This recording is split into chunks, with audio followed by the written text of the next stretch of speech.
നമസ്തേ. രാജ്യാന്തരത്തിലേക്ക് എല്ലാ പ്രേക്ഷകർക്കും സ്വാഗതം. ആദ്യം നോക്കാം പ്രധാന വാർത്തകൾ.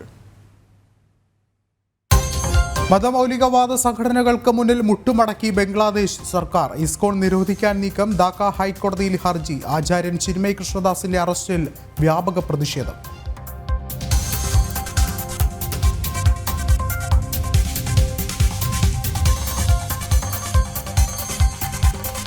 സുപ്രധാന വിധിയുമായി മദ്രാസ് ഹൈക്കോടതി. ക്ഷേത്ര ഫണ്ടിൽ സ്ഥാപിക്കുന്ന സ്വാശ്രയ കോളേജുകളിലെ നിയമനം ഹിന്ദുക്കൾക്ക് മാത്രമാകണം. ഹിന്ദുമത ചാരിറ്റബിൾ എൻഡോവ്മെന്റ് നിയമം പാലിക്കണമെന്നും നിർദ്ദേശം.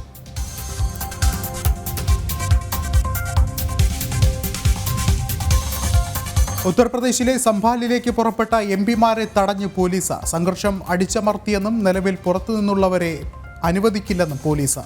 പോലീസുമായുള്ള ചർച്ചയ്ക്ക് ശേഷം എംപിമാർ മടങ്ങി.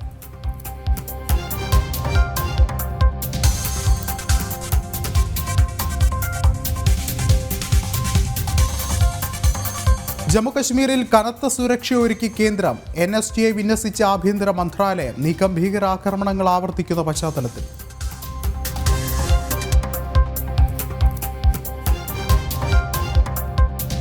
കട്ടിംഗ് സൗത്ത് സംഘാടകർ പ്രചരിപ്പിക്കുന്നത് പോപ്പുലർ ഫ്രണ്ട് ആശയം. കട്ടിംഗ് സൗത്ത് ആയത് NTFന്റെ united state of south India പ്രചാരണം. നവമാധ്യമങ്ങളിലടക്കം പ്രചരിപ്പിച്ചത് PFI ഭീകരർ.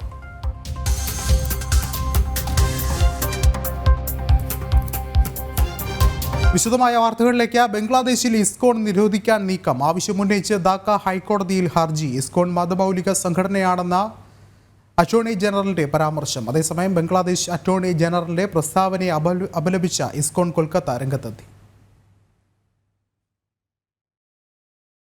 ഇസ്കോൺ സന്യാസി ചിന്മയാനന്ദ കൃഷ്ണദാസിന്റെ അറസ്റ്റിനെ തുടർന്ന് വ്യാപകമായ പ്രതിഷേധം തുടരുന്നതിനിടെയാണ് പുതിയ നീക്കം. ഇസ്കോൺ മതമൗലികവാദ സംഘടനയാണെന്നും നിരോധിക്കണമെന്നും ഹർജിയിൽ ആവശ്യപ്പെടുന്നു. ബംഗ്ലാദേശ് ഹൈക്കോടതിയിൽ നൽകിയ ഹർജിയെ അറ്റോർണി ജനറലും പിന്തുണച്ചു. രാജ്യത്ത് ഇസ്കോൺ ക്ഷേത്രങ്ങൾ അടച്ചുപൂട്ടണമെന്ന് ഇസ്ലാമിക ഭീകര സംഘടനയായ ജമാഅത്തെ ഇസ്ലാമി അടുത്തിടെ ആവശ്യപ്പെട്ടിരുന്നു. ഇതിന് പിന്നാലെയാണ് ഇസ്കോണിനെ നിരോധിക്കാൻ ബംഗ്ലാദേശിൽ സർക്കാർ തലത്തിൽ തന്നെ നീക്കം നടക്കുന്നത്. ബംഗ്ലാദേശിലെ ഹിന്ദുക്കളും ക്രൈസ്തവരും അടക്കമുള്ള മതന്യൂനപക്ഷങ്ങൾക്കിടയിൽ നിർണായക സ്വാധീനമുള്ള സംഘടനയാണ് ഇസ്കോൺ. അതിനാൽ തന്നെ ഇസ്ലാമിക മതമൗലികവാദികളുടെ കണ്ണിലെ കരടാണ് ഇസ്കോൺ. ഇസ്കോൺ ക്ഷേത്രങ്ങൾക്കും ആശ്രമങ്ങൾക്കും നേരെ വ്യാപക അക്രമമാണ് അടുത്ത കാലത്ത് റിപ്പോർട്ട് ചെയ്തത്. ജനം, ഡൽഹി. ആചാര്യൻ ചിന്മയ കൃഷ്ണദാസിന്റെ അറസ്റ്റിനെ അപലപിച്ച് ഇസ്കോൺ ബംഗ്ലാദേശിൽ ഹിന്ദുക്കൾക്കെതിരായ ആക്രമണം അവസാനിപ്പിക്കണമെന്നും സംഘടനാ പ്രസ്താവനയിലൂടെ ആവശ്യപ്പെട്ടു. അറസ്റ്റിനെതിരെ ഭാരതത്തിലും പ്രതിഷേധം ശക്തമാക്കുകയാണ്. രാജ്യദ്രോഹ കുറ്റം ചുമത്തിയാണ് ഇസ്കോൺ സന്യാസി ചിന്മയ കൃഷ്ണദാസ് പ്രഭുവിനെ ബംഗ്ലാദേശ് പോലീസ് അറസ്റ്റ് ചെയ്തത്. ഹിന്ദുക്കൾക്ക് നേരെ നടന്ന അക്രമങ്ങളിൽ പ്രതിഷേധിച്ച് ഒക്ടോബർ 26-ന് ധാക്കയിൽ നടന്ന പ്രകടനത്തിനിടെ 0 പോയിന്റിൽ കാവിക്കൊടി ബംഗ്ലാദേശ് പതാകയെക്കാട്ടിൽ ഉയരത്തിൽ കെട്ടിയെന്നതാണ് കേസ്. ബംഗ്ലാദേശിൽ മതന്യൂനപക്ഷങ്ങൾക്ക് വേണ്ടി നിലകൊള്ളുന്ന കൃഷ്ണദാസിന്റെ അറസ്റ്റിൽ വ്യാപക പ്രതിഷേധം തുടരുകയാണ്. ധാക്കയിൽ ഇന്നലെ ഹൈന്ദവ സംഘടനകളുടെ പ്രതിഷേധ പ്രകടനം നടന്നു. ബംഗ്ലാദേശിന്റെ നടപടിയിൽ ഭാരതം കടുത്ത പ്രതിഷേധം രേഖപ്പെടുത്തി. ഹിന്ദുക്കൾ അടങ്ങുന്ന മതന്യൂനപക്ഷത്തിന്റെ ജീവനും സ്വത്തിനും സംരക്ഷണമൊരുക്കാൻ ഭരണകൂടം തയ്യാറാകണമെന്ന് കേന്ദ്ര വിദേശകാര്യ മന്ത്രാലയം പ്രസ്താവനയിൽ ആവശ്യപ്പെട്ടു. കൃഷ്ണദാസിന്റെ അറസ്റ്റിനെ അപലപിച്ച് ജീവനകലാ ആചാര്യൻ ശ്രീ രവിശങ്കർ രംഗത്തെത്തി. ചിന്മയ കൃഷ്ണദാസ് ആയുധമെടുത്തയാളോ ഭീകരനോ അല്ല. ഭീകരതയ്ക്കിരയാകുന്ന ജനവിഭാഗങ്ങൾക്കൊപ്പം നിൽക്കുക മാത്രമാണ് ചെയ്തതെന്നും ശ്രീ രവിശങ്കർ പ്രതികരിച്ചു. He is not taking weapons, he is not taking guns, he is caring for his people. He is just standing up for the rights and want government to hear the atrocities that is being happening on the minorities there. And arresting a religious priest is not going to do any good to them or to the people or to the country or even the image of Bangladesh. We expect much more from Professor Muhammad Yunus. ഭാരതത്തിന്റെ ജവാന്മാർ ജീവത്യാഗം ചെയ്ത് രൂപീകരിച്ച രാജ്യമാണ് ബംഗ്ലാദേശ് എന്നും ഇപ്പോഴത്തെ അവിടുത്തെ സാഹചര്യം ആശങ്കയുണ്ടാക്കുന്നുവെന്നും ആന്ധ്രാപ്രദേശ് ഉപമുഖ്യമന്ത്രി പവൻ കല്യാൺ എക്സിൽ കുറിച്ചു. ഹിന്ദുക്കൾക്കെതിരെയുള്ള കലാപം അവസാനിപ്പിക്കാൻ മുഹമ്മദ് യൂനിസ് സർക്കാർ തയ്യാറാകണമെന്നും പവൻ കല്യാൺ ആവശ്യപ്പെട്ടു. ജനം, ഡൽഹി. ക്ഷേത്ര ഫണ്ട് ഉപയോഗിച്ച് സ്ഥാപിക്കുന്ന സ്വാശ്രയ കോളേജുകളിൽ നിയമനം ഹിന്ദുക്കൾക്ക് മാത്രമെന്ന മദ്രാസ് ഹൈക്കോടതി. ഹിന്ദുമത ചാരിറ്റബിൾ ആൻഡ് എൻഡോവ്മെന്റ് നിയമം ഇക്കാര്യം നിഷ്കർഷിക്കുന്നുവെന്നും കോടതി പറഞ്ഞു. നിയമം ചോദ്യം ചെയ്തുള്ള ഹർജിയിലാണ് മദ്രാസ് ഹൈക്കോടതിയുടെ വിധി. ചെന്നൈ കപാലീശ്വർ കോളേജ് അനധ്യാപക നിയമന വിജ്ഞാപനത്തിൽ ഹിന്ദുക്കൾക്ക് മാത്രമെന്ന് വ്യവസ്ഥ ചെയ്തിരുന്നു. വിജ്ഞാപന മാനദണ്ഡങ്ങളിൽ ഇക്കാര്യം ഉൾക്കൊള്ളിച്ചതിനെതിരെ സുഹൈൽ എന്ന യുവാവ് കോടതിയെ സമീപിക്കുകയായിരുന്നു. ഹിന്ദുമത ചാരിറ്റബിൾ ആൻഡ് എൻഡോവ്മെന്റ് ആക്ട് വ്യവസ്ഥ ചെയ്യുന്ന മാനദണ്ഡങ്ങൾക്കനുസരിച്ചാണ് ഇക്കാര്യം കോളേജ് ഉൾപ്പെടുത്തിയത്. ഹിന്ദുമത ചാരിറ്റബിൾ ആൻഡ് എൻഡോവ്മെന്റ് ഫണ്ട് ഉപയോഗിച്ച് സ്ഥാപിക്കുന്ന സ്വാശ്രയ സ്ഥാപനങ്ങളിൽ നിയമനം ഹിന്ദുക്കൾക്ക് മാത്രം നൽകണമെന്നാണ് നിയമവ്യവസ്ഥ. ഈ വ്യവസ്ഥ ഉൾച്ചേർത്തതോടെ അഹിന്ദുവായ പരാതിക്കാരനെ അഭിമുഖത്തിൽ പങ്കെടുക്കാനായില്ല എന്നായിരുന്നു പരാതി. എന്നാൽ പ്രസ്തുത നിയമപ്രകാരം പ്രവർത്തിക്കുന്ന സ്വാശ്രയ സ്ഥാപനങ്ങളിൽ ഈ വ്യവസ്ഥ അനിവാര്യമെന്ന് മദ്രാസ് ഹൈക്കോടതി കണ്ടെത്തി. നിയമത്തിലെ 10-ാം വകുപ്പ് നിഷ്കർഷിക്കുന്ന ഇക്കാര്യം കർശനമായി പാലിക്കണമെന്നും മദ്രാസ് ഹൈക്കോടതി വിധിന്യായത്തിൽ വ്യക്തമാക്കുന്നുണ്ട്. National desk, Janam. വിവാദമായ കട്ടിംഗ് സൗത്ത് ആശയം പോപ്പുലർ ഫ്രണ്ടിൻ്റേത്. NDFന്റെ സ്ഥാപകരിൽ ഒരാളായ പി കോയ തുടങ്ങിവെച്ച united state of south India എന്ന ആശയമാണ് കട്ടിംഗ് സൗത്തായി പരിണമിച്ചത്. നിരവധി PFI ഭീകരർ കട്ടിംഗ് സൗത്ത് ആശയം നവമാധ്യമങ്ങളിലൂടെ പ്രചരിപ്പിച്ചിരുന്നു.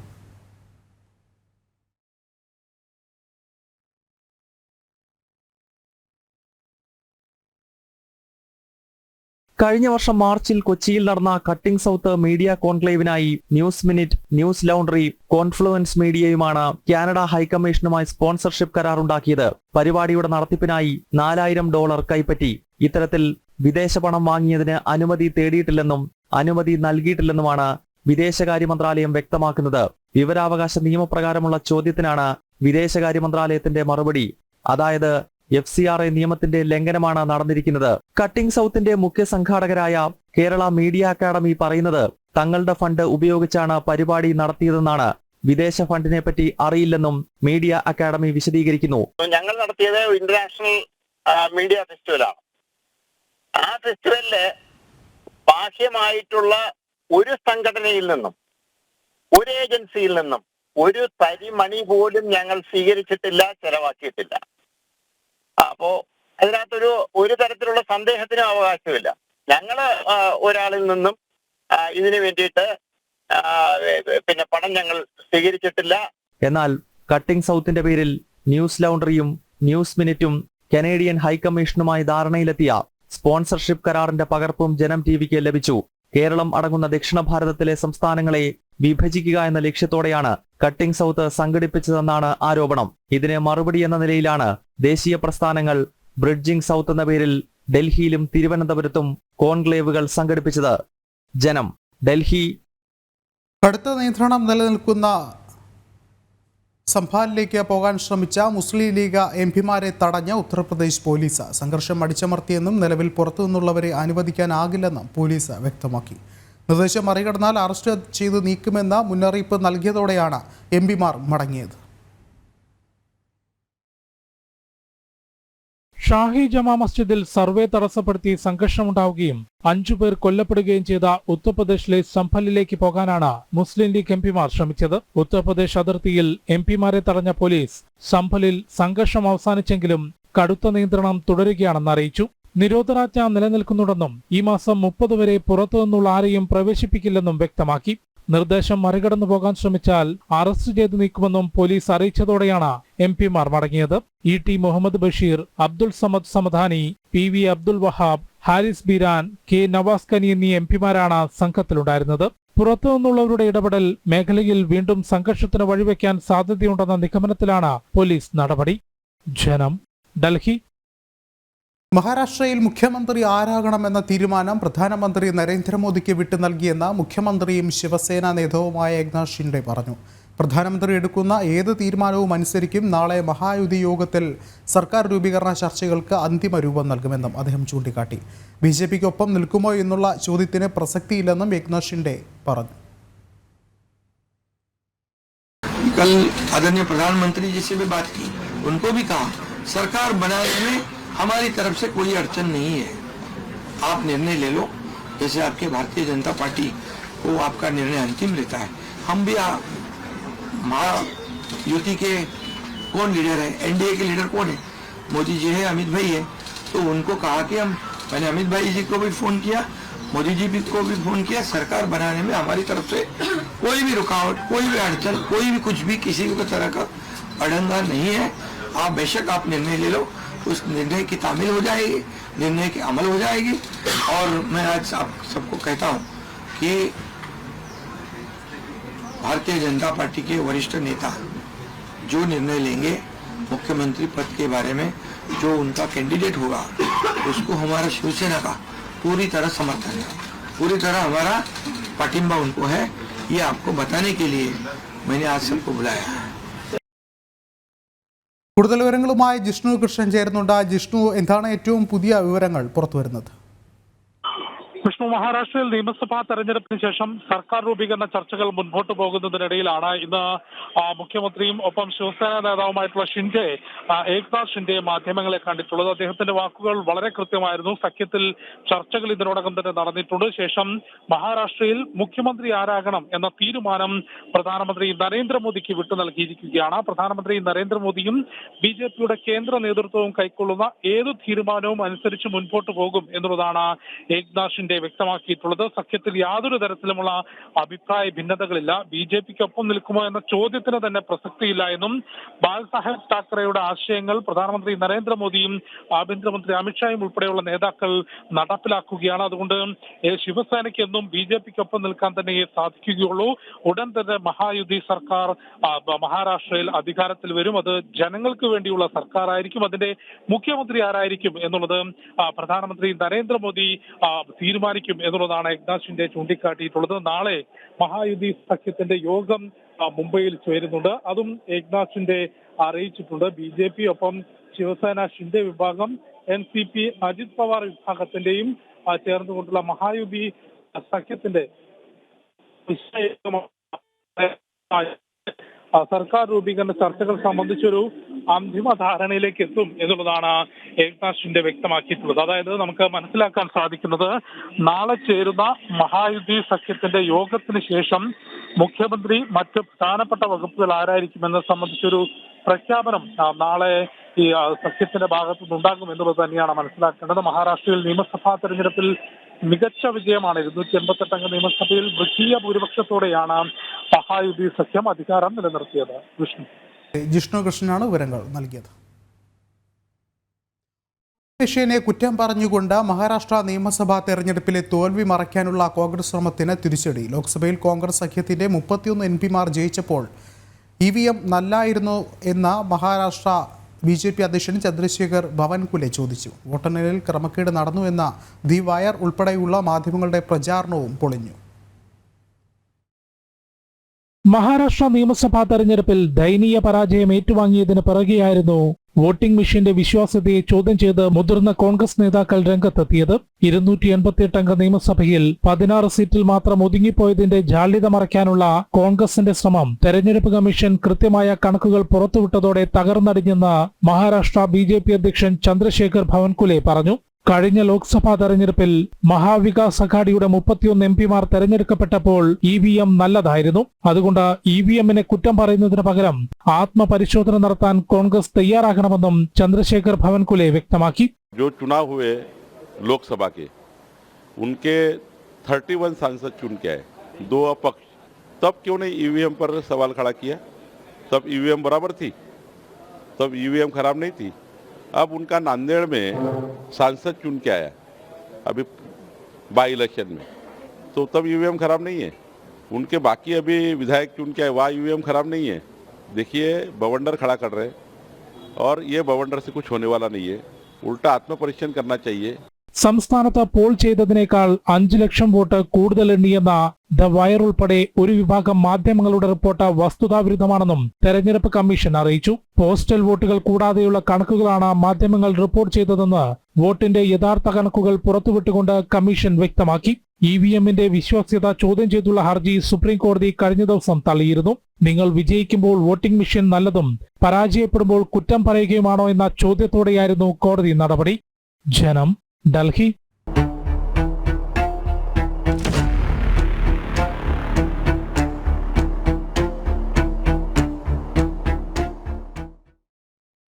വഖഫ് നിയമ ഭേദഗതി പരിശോധിക്കുന്ന സംയുക്ത പാർലമെന്ററി കമ്മിറ്റി യോഗം അലങ്കോലപ്പെടുത്തി കോൺഗ്രസ് ഉൾപ്പെടെയുള്ള പ്രതിപക്ഷ എംപിമാർ. കമ്മിറ്റിയുടെ റിപ്പോർട്ട് നവംബർ 29-ന് സഭയിൽ അവതരിപ്പിക്കുമെന്ന് ചെയർമാൻ അറിയിച്ചതോടെ പ്രതിപക്ഷ എംപിമാർ യോഗത്തിൽ നിന്നും ഇറങ്ങിപ്പോയി. കമ്മിറ്റിയുടെ കാലാവധി നീട്ടി നൽകണമെന്ന് BJP MP നിഷികാന്ത് ദുബെ ആവശ്യപ്പെട്ടു. കൊച്ചി, മുനമ്പം ഉൾപ്പെടെ രാജ്യത്തിന്റെ വിവിധ ഭാഗങ്ങളിൽ വഖഫ് അധിനിവേശത്തിനെതിരെ സാധാരണക്കാരുടെ പ്രതിഷേധം ശക്തമാകുമ്പോഴും വഖഫ് നിയമ ഭേദഗതി ഏതു വിധേനയും വൈകിപ്പിക്കാനുള്ള ശ്രമത്തിലാണ് കോൺഗ്രസ് ഉൾപ്പെടെയുള്ള പ്രതിപക്ഷ പാർട്ടികൾ.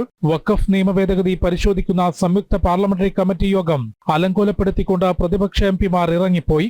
കമ്മിറ്റിയുടെ റിപ്പോർട്ട് ഈ മാസം 29-ന് പാർലമെന്റിൽ അവതരിപ്പിക്കുമെന്ന് ചെയർമാൻ ജഗദാംബിക പാൽ അറിയിച്ചതോടെയാണ് പ്രതിപക്ഷ എംപിമാർ ഇറങ്ങിപ്പോയത്. ചെയർമാൻ ഏകപക്ഷീയമായി റിപ്പോർട്ട് തയ്യാറാക്കിയെന്നാണ് കോൺഗ്രസ് എംപിമാരുടെ ന്യായീകരണം. എന്നാൽ വിവിധ സംസ്ഥാനങ്ങൾ സന്ദർശിച്ച് നേരിട്ട് കാര്യങ്ങൾ മനസ്സിലാക്കിയാണ് റിപ്പോർട്ട് തയ്യാറാക്കുന്നതെന്ന് ചെയർമാൻ വ്യക്തമാക്കി. സംയുക്ത പാർലമെന്ററി കമ്മിറ്റി ശുപാർശകളടങ്ങിയ റിപ്പോർട്ട് സമർപ്പിച്ചാൽ മാത്രമായിരിക്കും പാർലമെന്റിൽ ബില്ലിന്മേൽ തുടർ നടപടികൾ ഉണ്ടാവുക. അതേസമയം സംയുക്ത പാർലമെന്ററി കമ്മിറ്റിയുടെ കാലാവധി നീട്ടി നൽകണമെന്ന് BJP MP നിഷികാന്ത് ദുബെ കമ്മിറ്റിയിൽ പ്രമേയം അവതരിപ്പിച്ചു. ജനം, ഡൽഹി. ജമ്മുകശ്മീരിൽ NSGയെ വിന്യസിക്കാൻ കേന്ദ്ര ആഭ്യന്തര മന്ത്രാലയം. ഭീകരാക്രമണങ്ങൾ തുടർച്ചയാകുന്ന പശ്ചാത്തലത്തിലാണ് തീരുമാനം. NSGയുടെ ആസ്ഥാനം ജമ്മുവിൽ സ്ഥാപിക്കും. ജമ്മു കാശ്മീരിൽ ഒമർ അബ്ദുള്ള സർക്കാർ അധികാരത്തിലേറിയതിന് പിന്നാലെ വ്യാപകമായ ഭീകരാക്രമണങ്ങൾ റിപ്പോർട്ട് ചെയ്തു. ഈ പശ്ചാത്തലത്തിലാണ് കൗണ്ടർ ടെററിസത്തിൽ പ്രാവീണ്യം നേടിയ NSGയെ ജമ്മു കാശ്മീരിലേക്ക് അയക്കുന്നത്. ഹിന്ദു ഭൂരിപക്ഷ മേഖലയായ ജമ്മുവിലാണ് കൂടുതൽ ആക്രമണങ്ങൾ റിപ്പോർട്ട് ചെയ്തത്. അതിനാൽ NSGയുടെ ഹബ്ബ് സ്ഥാപിക്കുക ജമ്മു നഗരത്തിലാകും. ഇവിടെ നിന്നാകും ജമ്മു കാശ്മീരിലെങ്ങും നടക്കുന്ന ഓപ്പറേഷനുകൾക്ക് NSG നേതൃത്വം കൊടുക്കുക. ഓപ്പറേഷൻ ബ്ലൂ സ്റ്റാറിന് ശേഷം 1984-ലാണ് ആഭ്യന്തര മന്ത്രാലയത്തിന് കീഴിൽ NSG രൂപീകരിച്ചത്. 2008-ലെ മുംബൈ ഭീകരാക്രമണത്തിൽ NSG നടത്തിയ നിർണായക ഇടപെടലിലൂടെയാണ് ഭീകരരെ അമർച്ച ചെയ്തത്. 10,000-ഓളം ആക്റ്റീവ് കമാൻഡോകളാണ് NSGക്കുള്ളത്. ജനം, ഡൽഹി. ഇന്ത്യ ബ്രിട്ടൻ സ്വതന്ത്ര വ്യാപാര കരാർ ചർച്ചകൾ ഉടൻ ആരംഭിക്കും. ബ്രിട്ടനിലെ പുതിയ സർക്കാർ കരാർ സംബന്ധിച്ച മുന്നൊരുക്കങ്ങളെല്ലാം പൂർത്തിയാക്കി. G20 സമ്മേളനത്തിനിടെ ചർച്ചകൾ തുടരാനുള്ള സന്നദ്ധതയെ ഭാരതം സ്വാഗതം ചെയ്യുന്നുവെന്ന് ബ്രിട്ടനിലെ Indian high commissioner Vikram K. Doraiswamy പറഞ്ഞു.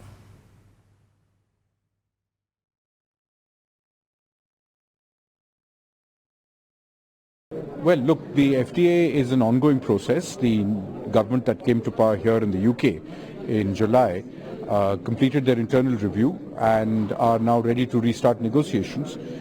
We welcome that, and let's not prejudice what happens in the negotiations, because the negotiations have to restart. Let's see what happens beyond that. But per se, the movement of goods, services between us continues to grow, and our investments continue to be significant in each other's economies. So let's see how that all shapes up. Israel Hezbollah വെടിനിർത്തൽ കരാർ നടപ്പിലായി. ശത്രുതയ്ക്ക് ശാശ്വത പരിഹാരമായതായി നിർത്തൽ പ്രഖ്യാപനം നടത്തിയ Joe Biden പറഞ്ഞു. 60 ദിവസത്തേക്കാണ് പ്രാഥമിക വെടിനിർത്തൽ ധാരണ. ലെബനൻ പ്രധാനമന്ത്രി നജീബ് മിഖാതിയും ബെഞ്ചമിൻ നെതന്യാഹുവുമായും ബൈഡൻ ഫോണിൽ സംസാരിച്ചു.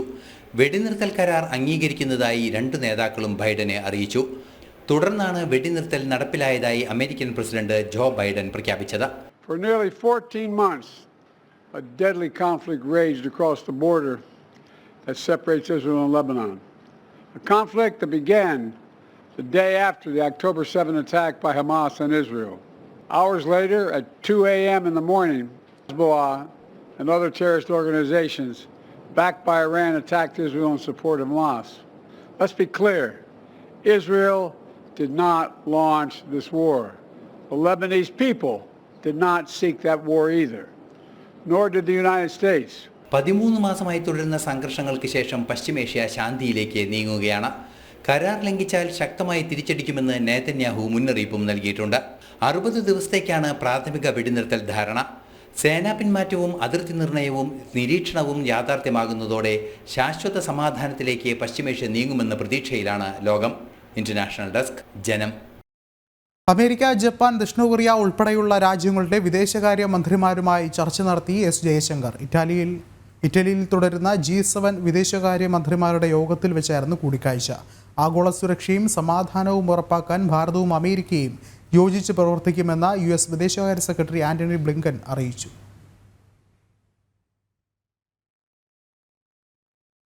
ലോകത്തിലെ ഏറ്റവും പ്രായമേറിയ പുരുഷൻ ജോൺ ആൽഫ്രഡ് ടിന്നിസ്വുഡ് അന്തരിച്ചു. 112-ാം വയസ്സിലായിരുന്നു അന്ത്യം. 1912 ഓഗസ്റ്റ് 26-ന് ടിന്നിസ്വുഡിൻ്റെ ജനനം. ഈ വർഷം ഏപ്രിലിലാണ് അദ്ദേഹത്തെ ഗിന്നസ് ബുക്ക് ഓഫ് റെക്കോർഡ്സിന് ലോകത്തിലെ ഏറ്റവും പ്രായമേറിയ പുരുഷനായി അംഗീകരിച്ചത്.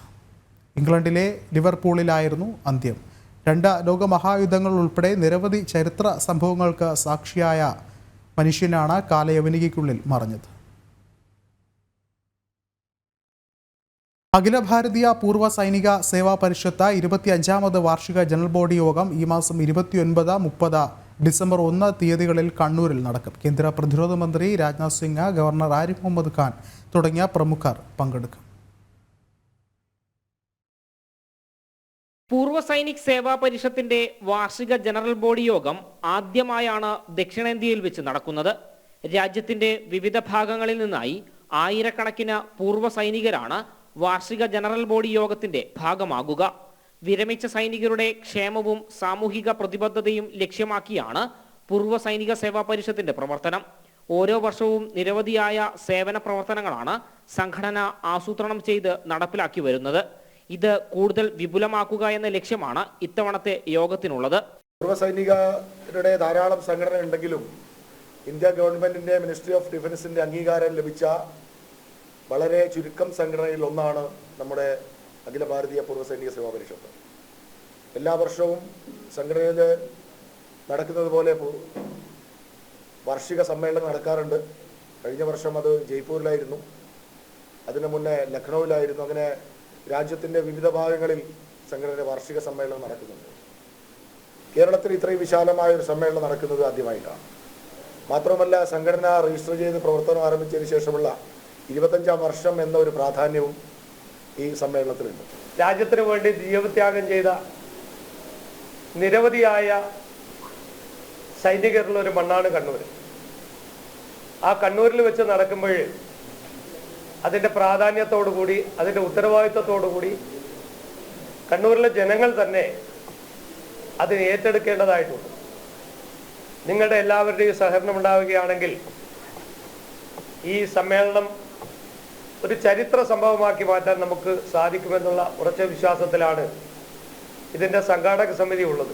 1999 ന്യൂഡൽഹിയിലാണ് അഖില ഭാരതീയ പൂർവ്വ സൈനിക സേവാ പരിഷത്ത് രൂപീകരിച്ച് പ്രവർത്തനം ആരംഭിച്ചത്. കേന്ദ്ര സർക്കാരിന്റെയും പ്രതിരോധ മന്ത്രാലയത്തിന്റെയും അംഗീകാരമുള്ള ചുരുക്കം ചില സംഘടനകളിൽ ഒന്നാണ് പൂർവ്വ സൈനിക് സേവാ പരിഷത്ത്. ഭാരതത്തിലെ എല്ലാ സംസ്ഥാനങ്ങളിലും സംഘടനയ്ക്ക് ശക്തമായ സാന്നിധ്യമുണ്ട്. ജനം, കണ്ണൂർ. ബുള്ളറ്റിൻ പൂർണ്ണമാവുകയാണ്. ഇടവേളയ്ക്ക് ശേഷം ജനം ഡിബേറ്റ് കാണാം. നമസ്തേ.